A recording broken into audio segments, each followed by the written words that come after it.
का शीर्षक है 99 नॉट आउट। 99 नॉट आउट मतलब 1 लेस देन 100।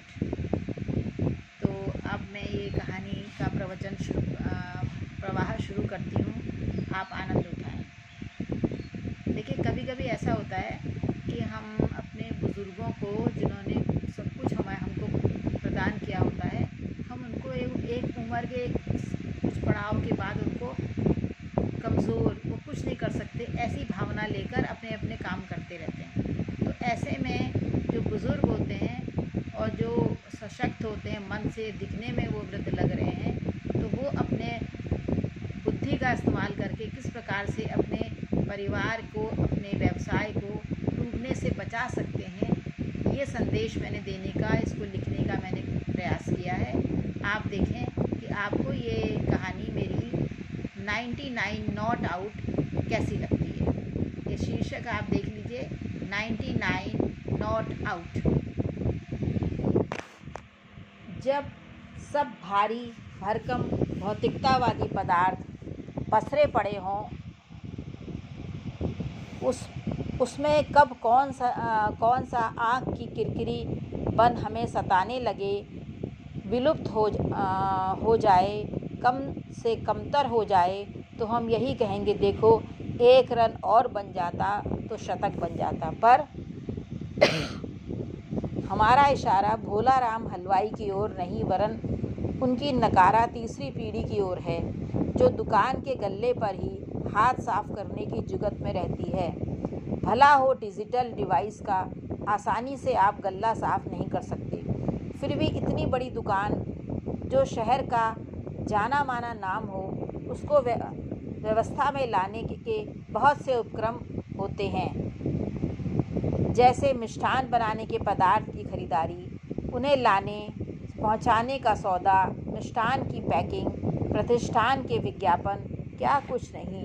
पर वंश में कोई एक भी धूर्त क्षणिक सुख, ऐश और चाहने वाला निकम्मा हो जाए, तो मजबूती से, विशिष्ट श्रम से बड़ी इमारत भी कब तक खड़ी रह पाएगी। लाला भोला राम हलवाई, जिनके पिता ने अपने इमरती रबड़ी और दही के छोटे से खोमचे नुमा दुकान को आज शहर के प्रमुख प्रतिष्ठानों में खड़ा कर दिया था, आज उनकी दुकान की 4 शाखाएं शहर में थीं। विवाह व अन्य समारोहों में उनके प्रतिष्ठान की मिठाइयाँ परोसना, खिलाना बड़प्पन और गर्व का विषय थी। जब लाला जी, जो 70 पार कर चुके थे, को उनकी भनक लगी, तो उन्होंने कुछ दिन चिंतित होकर फिर सोच विचार कर एक सुनियोजित योजना बनाई, जिससे इन दीमक और पत्ती छेदक कीटों से प्रतिष्ठान को बचाया जा सके।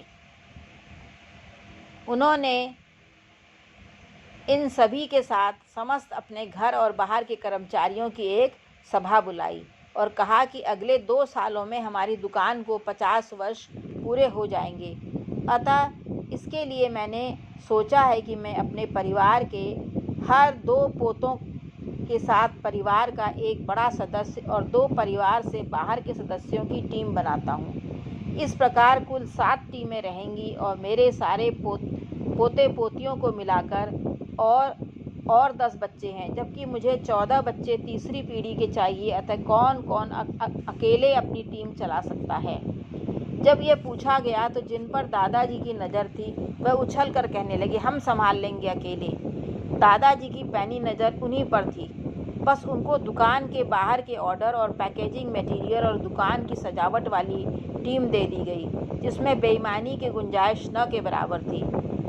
सभी परिवार के सदस्यों का एक औसत वेतन बांध दिया गया, जिसका हर 6 महीने में लाभ के आधार पर वेतन कम या अधिक करने का प्रावधान था।